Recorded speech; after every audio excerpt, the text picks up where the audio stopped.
Epic Dev Podcast. Tech products that work. Welcome to the Epic Dev Podcast, where we speak all things tech, and we got a really cool topic to discuss today. But before we get into that, I want to share a little bit of interesting news that's happening in the tech business side of things here in South Africa, which I'm reading off of the open letter, by the way. So shout out to the open letter. If you're not subscribed, you should go subscribe. It's really cool and it's free. And the piece that I want to share today, which I thought was interesting, is there was a founder from Cape Town, and I'm going to butcher his name now, Sibabalwe Gift Kwetu Yates. He came up with a cool idea for an app that, get this, every Thursday Meetable, that's what the app is called, seats 6 strangers together for dinner at one of their partner restaurants, having matched guests on cuisine, personality, and price point, and then lets the night do the rest. Interesting, right? It is available on iOS, and it is so far in 4 cities: Cape Town, Johannesburg, Durban, and London, which I found interesting. With London, there's so many Saffas out there that now if you've got a couple of cities in South Africa, then you might as well just throw London in there. And it's $200 a seat, over and above whatever it is you're going to pay at the restaurant, but I guess you've matched by price point, so you're obviously comfortable with whatever it costs. And here's the part. Okay, so it sounds like a cool idea or whatever. If someone had approached me to develop an app like that, I'd be, I don't know, a bit skeptical on whether people are actually going to use it. That's the interesting part to me. There's already 10,000 users across these 4 cities. Just these 4 cities, there's already 10,000 users. Yeah, next time you think your app idea is silly, think again. Okay, so off to the episode. What we're chatting about today is we're going to list 5 reasons that your website isn't working for you. That is not working for you. So we're here to criticize you. Yeah, well, I mean, I feel criticized already because I have a few websites that I kind of admin, and they're not working for me, Lan. You need to help me out here today a little bit. All right, well, let's check what we can do. So I know the first thing that you've been wanting to say on this episode today is not building a website with purpose. That is to say, you're not building for conversions necessarily. You're not building with a plan and a strategy in mind to some extent. And I think many small business owners underestimate the purpose of the website. So talk to us about this mistake. Yeah, so this is something that unfortunately I still see a lot of, where a business, I don't know if the person is starting a new business, or they feel like they need to shake things up or whatever, and they feel, okay, we need a website, or we need to redesign our website, or whatever the case may be, but it sort of just starts with this idea of, well, we must have a website because we must have a website. Okay, which maybe that was born out of that idea that we sort of started adopting, where if your business doesn't have a website, then your business doesn't exist. So you get, okay, cool, I just need a website. Will you develop a website for me? Which the problem there is, why? Why do you need a website? What must the website do? So that's pretty much exactly what I'm trying to say with this point, is just step back first and plan. You know, there needs to be intent. So I'll give you a couple of examples. Pretty easy and straightforward if you've got products that you want to sell that you're going to courier. So you're selling on an online shop, so that's a no-brainer. Well, I need an e-commerce website because I need to sell these products. Cool. There's purpose, there's intent, and that's the reason why I included the word conversions in there, because what is a conversion? What does a conversion mean? Well, with an e-commerce website, it's pretty straightforward and easy, right? It's the person buying a product, checking out, So if you understand, it's amazing how everything's going to come together so much better, and the website's going to work for you so much better if you think about the point at which the person is landing on the website. So for now, wherever he came from, or she, and however they ended up there, and what needs to happen for this to be a success for the business. Let's take a little bit more of an arbitrary example, which is where I see this mistake very often, is let's talk about, for example, a service based business that is in the business to business space. Like, let's say accountant, okay?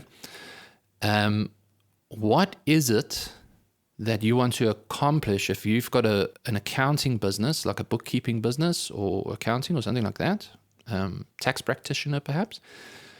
What is your website going to do for you? Well, the common answer is, well, I need to promote my company and its services. Okay, fair enough. But what would be great for the site to accomplish for you or for your business? Well, that would be to get you more clients, right? So we need to convert. Once again, there we are at the conversion, right? So what does that look like? Well, I think the best thing that you can do in this case is, if you're the business owner and you're also in sales, then great. If not, speak to your salesperson, maybe the lead person or the best salesperson, or whoever fits that kind of persona in your business, and ask them questions like, what is it that gets you to close sales easier? Well, then the website needs to mimic that, right? So this person might say something like, if it was word of mouth, if someone actually suggested to this prospective client that they work with us, okay, cool. What does that look like in the digital space? You've got to make sure that you've got some really cool reviews. Okay, so perhaps you should be on Google, and perhaps you should implement some sort of protocol that when you work with your clients, they go and review you on Google reviews. So this is now the uncomfortable part, right? Because the clients is like, look, I just want a website. This was supposed to be easy. Yeah, but it's, if you want success, nothing's easy, right? So, which is going to touch on some other parts that we're going to get to, which, by the way, stick around for the last point, because I think we're really going to throw a curveball at you. But coming back to this thing, so there has to always be purpose and intent, and it generally looks like how you convert a viewer to a paying customer or client. And if you're not starting on that foot, then you're starting on the wrong foot. If you think that you just need to get a website going because, well, you need a website, it's not a good thing. Point number 2 of the 5 reasons that your site might not be working for you, I believe definitely is not having some sort of SEO or just in general a discoverability strategy.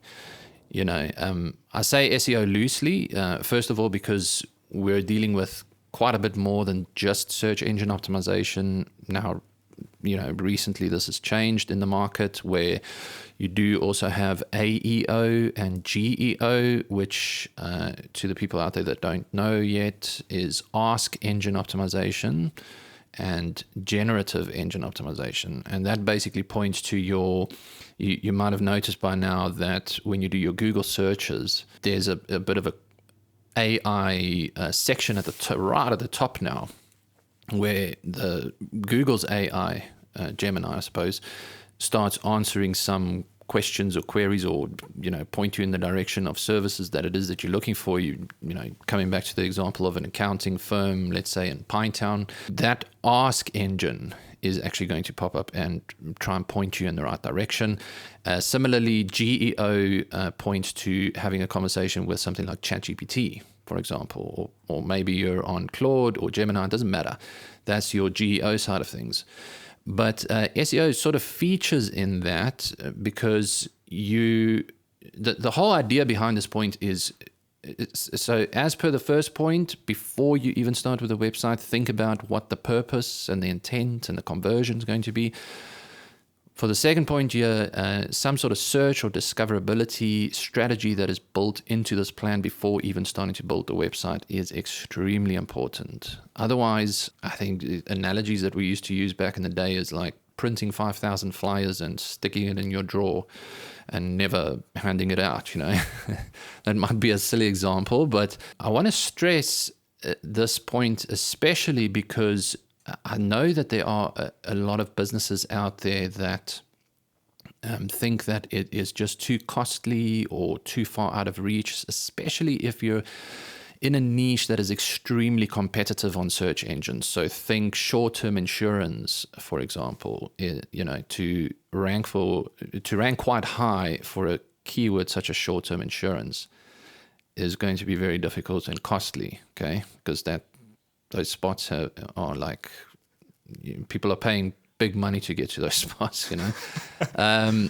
But I don't think that should deter you from having a strategy like that, and especially now with the fact that you've got ChatGPT and the Ask Engine side of things in Google. Because what's actually happening is someone might actually search, let's say, for example, a short-term insurance broker, and in your organic results, because they've spent a lot of money on SEO, all the top guys are coming up over there. But then that person doing the search might feel like, yeah, but look, I don't want to just be a number in some huge organization. I want something a little bit more boutique and something local. So they're going to change the way that they search and say, I'm looking for a local, boutique style, maybe family run short-term insurance brokerage in my neighborhood. Well, then if you've got a bit of a strategy going on, then you're going to come up. If this person is also in Pinetown and they're looking for that specific thing and that's what you are, but if you don't have any strategy in that sense, then you're nowhere to be found, So it is very, very important. You cannot just launch your website and think that the business is going to come or that it's good enough because your vehicle has got the website address on there and perhaps your business card, if you still use those. Maybe let's rather point to email signatures. It's got my website address over there, and that's all I need. I don't think so. You've got to rethink that, definitely. Yeah, I think an interesting conversation, maybe not to go into too much depth in this episode, but I think a lot of business owners these days probably don't really understand that they can optimize for an Ask Engine and a generative engine.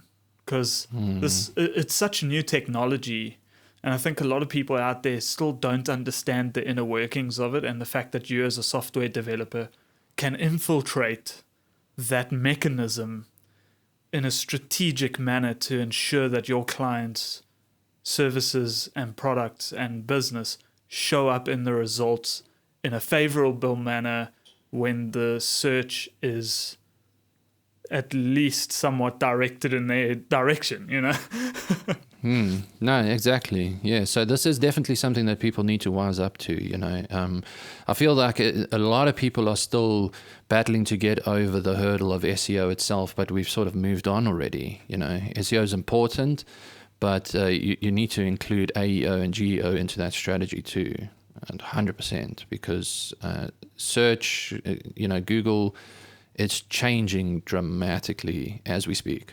I think another side effect of all of these changes and the new technologies is the language that people are using to search is changing. So I remember I considered myself quite a Google maverick back in the day because I could refine that Google search in such a way that I would narrow down on the information I was looking for more and more and more. But it's like there was nothing organic about the search box, it was just like a bunch of words, and the order of the words sometimes could affect the results. But now it's becoming even more organic, where people are just like asking full-length questions and putting in like whole thoughts into the text box, and that changes the whole industry as well, I suppose. Yeah, 100%. Remember back in the day when you used to still use the little plus characters and the inverted commas because you'd be very specific about, it must include this and then that keyword and specifically that. And it was like a little bit of the inverted commas. Yeah. Yeah. So whereas now, think about the fact that you could be on ChatGPT audibly speaking, to ChatGPT and blabbering on an entire paragraph or two about the specific thing that it is you want. And if the website was developed correctly with the right strategies, then there's a big chance that you're going to show up, you know. Yeah. Let's jump into the third point now. You wanted to talk about building for mobile friendliness. So I think a lot of designers and developers are guilty of this. It usually comes out in the QA milestone, especially when you start needing to test it on different types of mobile devices. Because as designers and developers, we generally spend our time on large desktop landscape screens, you know.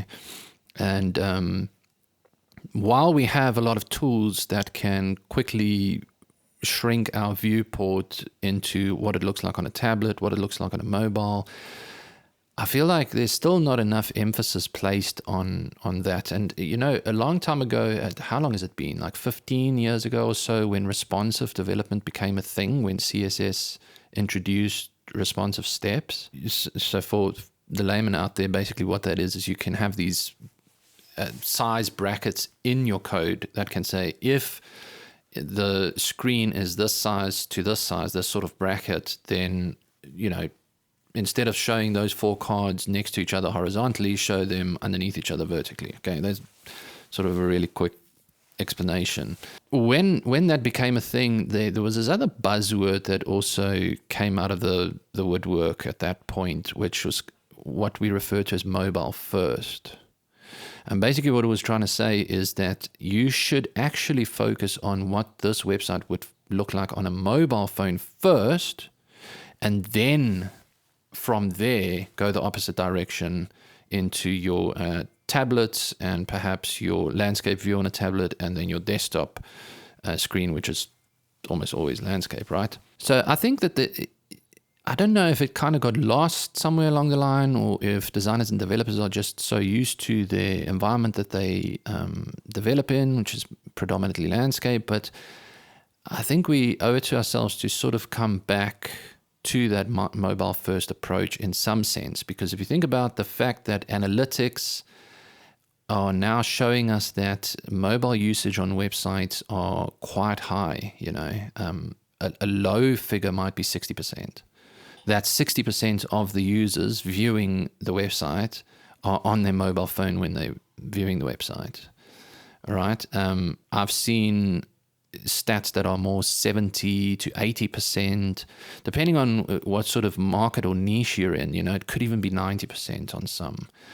So if you think about what it is you're doing, if you're developing desktop first, so to speak, then you're literally developing and optimizing from the start for the smaller portion of your audience.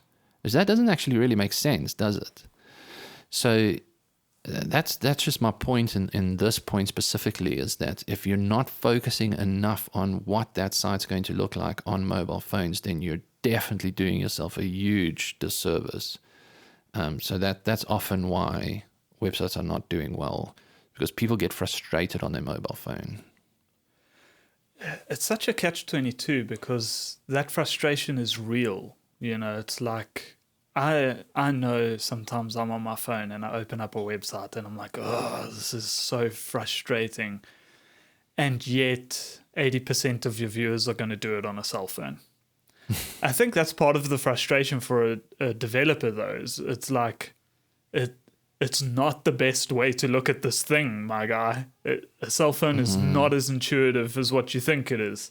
Now, I think we should be responding to the reality and not to an optimized environment. You know, optimized environment, all your customers are on their laptops or their desktops and they're converting. You know, that's best case scenario. But this isn't the reality. The reality is that most people are going to open their phone and they're going to click on a link from WhatsApp or their Facebook app or something, and they're going to view your website through that avenue.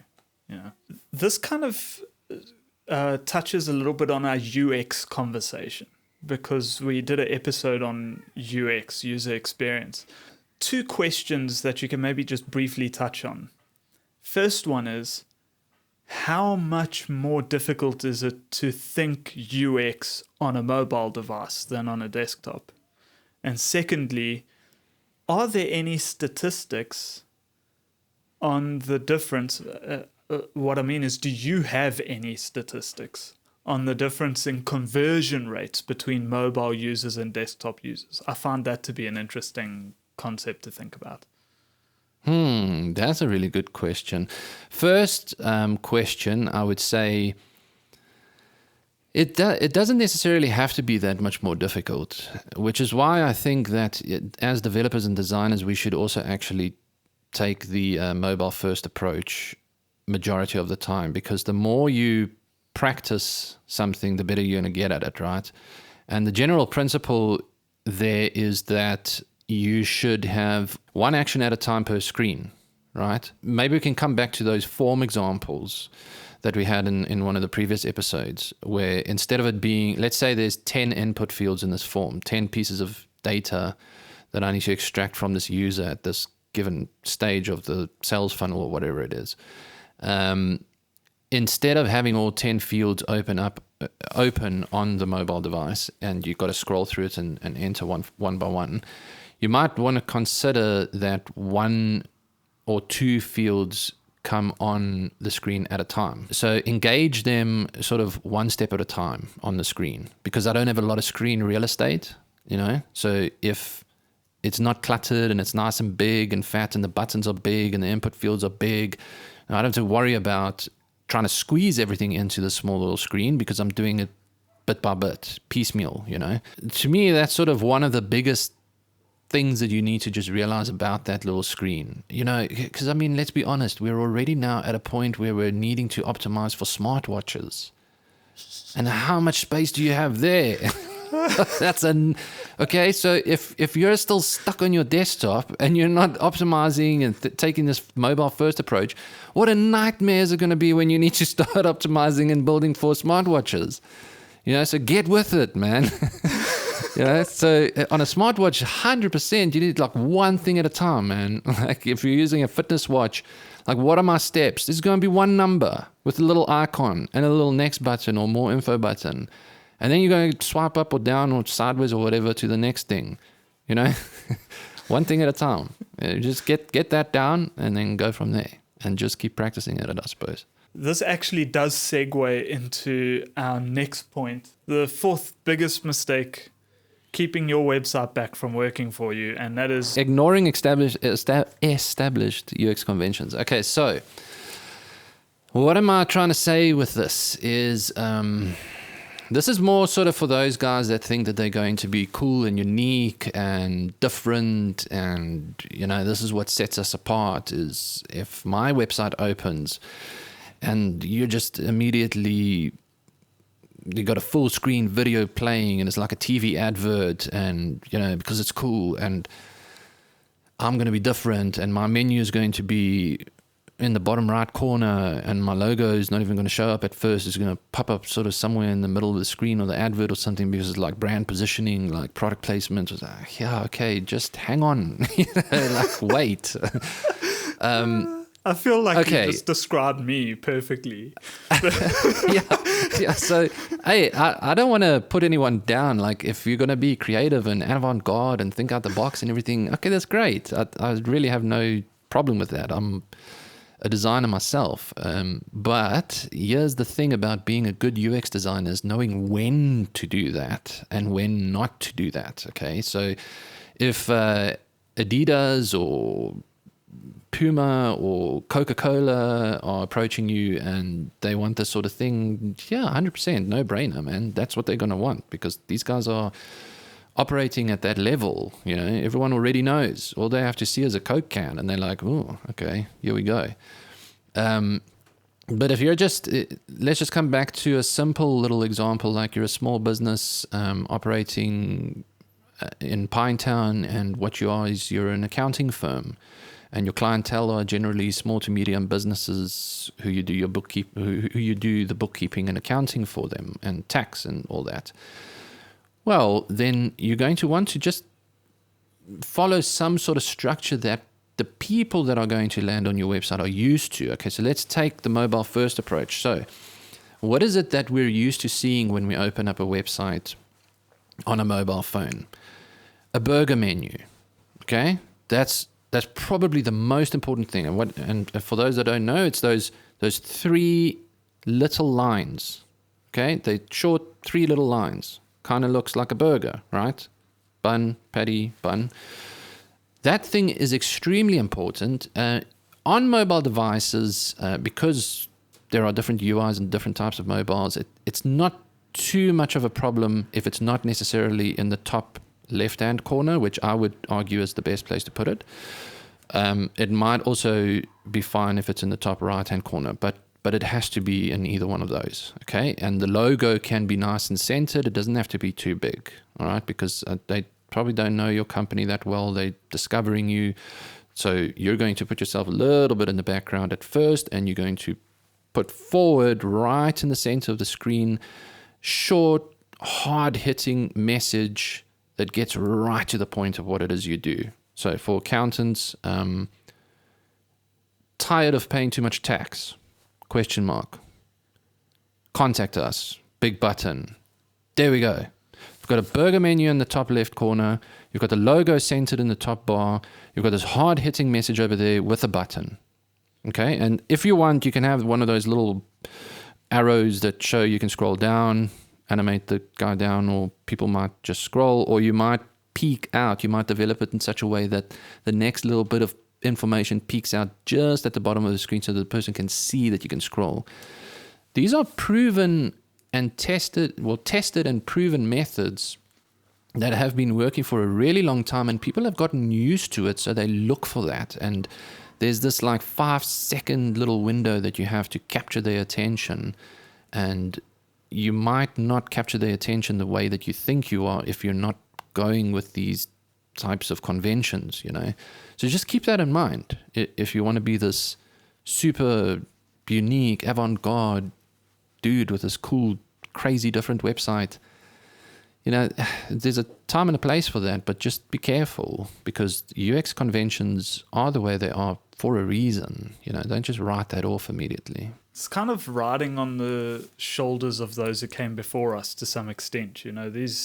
These conventions exist because the studies have been done and the analytics have been reviewed, and we can see this is working. I suppose the challenge, again, maybe a bit of a different conversation, but the challenge is to meet the requirements there, but also stand out a little bit, and that's the challenge of like the designer, is to say, well, we know these things have to be in place. So how do we make sure that when somebody lands here, it doesn't just look like AI spat out another template, Well, you can generally do wonders with just really good photography. So I'll add this in as a little bonus point over here, is try your best. If you're a service-based business and your office space looks really good and presentable, and get the people to kind of dress up nicely that day, and get a professional photographer to come in and take these really cool pictures of just the environment, because remember, there's this digital curtain between the viewer and you you want to draw that digital curtain back as much as you possibly can all the time. Like you can see that in e-commerce sites as well, where the e-commerce sites that do well have a lot of different angles on the product, and you can zoom in really high. It's a very high res picture. When you zoom in, you can see all the little details of the product, because this is what we want to do. We want to be in the shop and we want to pick it up and touch it and smell it and do whatever the heck it is that we do as humans when we want to decide to spend our hard-earned money. So you got to do as much as you possibly can on the digital platform that you're presenting the goods on for the guy. So I would argue that there's a spot where you can get really creative. Is take some really cool photos, and the photos can be kind of different and awesome and in your own style and that, and then you lay it out in this like typical UX convention thing, and already your site's going to look so much better than the guy, your competitor down the road. I promise you that. Jumping then into point number 5, which is the right hook of this whole thing, and that is treating the website as the strategy instead of part of one. Okay, huge mistake. Okay, and that I see over and over and over again. And I think on a list like this is what people are not necessarily going to want to hear, because this is all about websites, but this is the quintessential point of making your website work for you, which is it needs to be a cog in the machine, not the machine itself. Okay. And the machine, what does that look like? Back in the day, I used to use this analogy a lot to get people to understand what I'm trying to say in a quick and easy way, is that, let's see, there was a guy in Kloof, I don't know if he's still there, in Kloof in Durban, that used to sell really nice biltong. Small little shop, tiny little shop. You know, you don't need a big shop to sell biltong, in a little mall over there where there was a Pick and Pay, I think. But the thing is, he was always at every single market. Every single market that I attended in Durban, that guy had a stall over there and he was selling his biltong. And this is the way that he actually got foot traffic back to his store in Kloof. Okay, so think about it like that. Your website is nothing if you don't have viewers. So where are the viewers coming from? So that analogy of the marketplace could be, for example, social media. Okay, or it could be the previous point that we mentioned. You've got some sort of search engine optimization, or AEO or GEO sort of strategy. Maybe you've got a podcast like this, where you can keep driving the traffic back. You know, this, if you're embarking on designing and building a website and launching a website, and you're not thinking about the strategy of where this website's going to fit into this marketing and sales funnel, then you're definitely setting yourself up for failure. Honestly, you have to think about what it is that you're going to do around the site, and how exactly it is that you're going to keep people captivated, and not just that, not just bringing them there, but also how do you keep them there? How do you keep them coming back? You know, so that it can take many shapes and forms. Hey, let's say you're coming back to the accounting firm example. Maybe there are, I don't know, tax information that people are not really that savvy with. Like, I don't know how long have I been in business, and I still actually get a bit fuzzy if someone asks me when the tax returns need to be in for the different, there are different dates, you know. For companies, there's a specific date. For individuals, or if you're a pay-as-you-earn person as opposed to the provisional taxpayer, there's all these different dates and stuff, okay? So now with the advent of AI, I could actually quite quickly and easily put together a little app that's like a little calendar sort of thing that will, I don't know, send you notifications on your mobile phone at different intervals of like what's coming up and are you sure this is ready, and contact us. And there's a little button when I open it up that I don't know, initiates a phone call or an email or something. It's like, oh yeah, I need help, and then it goes back to the accounting firm, you know. Maybe that application then also has a lot of other information that when you open that up, it actually opens the website up to its blog module, and you're reading about all this information that you're looking for in that accounting firm's blog on their website. You need to get creative, man. You're going to know, if you apply yourself, you're going to know what is going to work in your market and your niche, and you need to get creative. It can't just be the website. There has to be a whole lot of things that forms the bigger machine to work. Yeah, and if there's any accounting firms watching, contact Lennon at Epic Dev to help you build that little app he was just talking about, because I think that's a super cool idea. Yeah. Yeah, that's just a little idea, you know. It's like, there's so many different things. Like, I don't know, if you go and change your tires and there's a little QR code over there, scan this QR code, download our app, and it's, what tires have you got? Just punch it in over there, the date that we changed these tires for you, and we took a little, I don't know, a little survey on like how often you drive and whatever, and it's going to give you a reminder on when these things need to be rotated. Yeah. Who the hell goes and rotates their tires? Yeah. Who's going to remember to rotate their tires? Thanks for reminding me. I need to do that. You know? Well, now you got this little app, and now what you have is you've got your foot in the door to talk to this guy. You know, maybe it's not even an app. Maybe it's a WhatsApp channel. Businesses can have WhatsApp channels now, right? So, you know, think out the box, man.